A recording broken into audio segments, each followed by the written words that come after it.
নারী বিপিএল এর আইকন ক্যাটাগরির ক্রিকেটার পাবেন 10 লাখ টাকা করে, সর্বনিম্ন 1.5 লাখ। বিদেশি ক্রিকেটারদের কাছ থেকেও মিলেছে আগ্রহ, জানিয়েছেন বিসিবির নারী বিভাগের চেয়ারম্যান রুবাবা দৌলা। আরও জানিয়েছেন টি-20 বিশ্বকাপের আগে নেদারল্যান্ডস স্কটল্যান্ডের সাথে ত্রিদেশীয় সিরিজ খেলবে বাংলাদেশ। প্রথমবারের মতো নারী বিপিএল, 3 দল 7 ম্যাচ, ড্রাফট 14 মার্চ। চট্টগ্রামে শুরু, ঢাকাতে শেষ। ছোট আয়োজন হলেও বড় পরিসরেই করতে চায় বিসিবি। একের পর এক মিটিংয়ে ঠিক করা হচ্ছে পরিকল্পনা। এপ্রিলে আমাদের ম্যাচ স্টার্ট হবে এবং সেটা আমরা চিটাগংয়ে করব। তারপরে আমরা ক্লোজিংটা করব ঢাকাতে এবং সেটা হবে 14 এপ্রিলে। জানেন যে নববর্ষ সেদিন আমাদের, তো সেদিন আমরা ক্লোজিং সেরেমনি করব।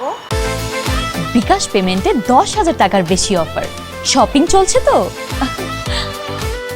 জ্যোতি মারুফাদের ক্যাটাগরিও ঠিক করে ফেলা হয়েছে। সর্বোচ্চ 10 লাখ টাকা পাবেন icon 3 cricketer. A category 7 lakh, B 5, C 3 ও ডি ক্যাটাগরি পাবেন 1.5 লাখ টাকা। পারিশ্রমিক ইস্যুতে সতর্ক থাকছে বিসিবি। আশা রাখছি যে এখানে কিছু ইন্টারন্যাশনাল প্লেয়ার্সও আসবে, তাদেরকেও আমরা একটা অপরচুনিটি দিচ্ছি। মিনিমাম 2 জন আমরা বলেছি এবং ম্যাক্সিমাম হয়তো 3 থেকে 4 আমরা ফাইনাল করব এই ব্যাপারগুলো। এনশিওর করবো যে টাইমলি যাতে এটা ডিসবার্সমেন্টও হয়, যে প্লেয়ারের যেটা পাওনা সেটা যাতে যায়।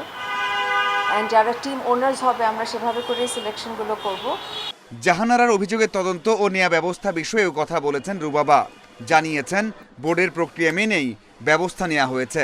আসলে আমরা লিগ্যাল ফিডব্যাক নিয়েছি, লিগ্যালি এটা অ্যাসেস করা হয়েছে যে বিসিবি কী এখানে আপনার যে রাইটস আছে বা ডিউটিস আছে ওটা এক্সারসাইজ করতে পারে, সেভাবে কিন্তু আমরা অ্যাকশনটা নিয়েছি। আপাতত যে অ্যাকশনটা নেওয়া হয়েছে। জ্যোতির দলের সাফল্যে সন্তুষ্ট বিসিবি। বিশ্বকাপের সেরা প্রস্তুতির জন্য স্কটল্যান্ডে ত্রিদেশীয় সিরিজ খেলবে বাংলাদেশ।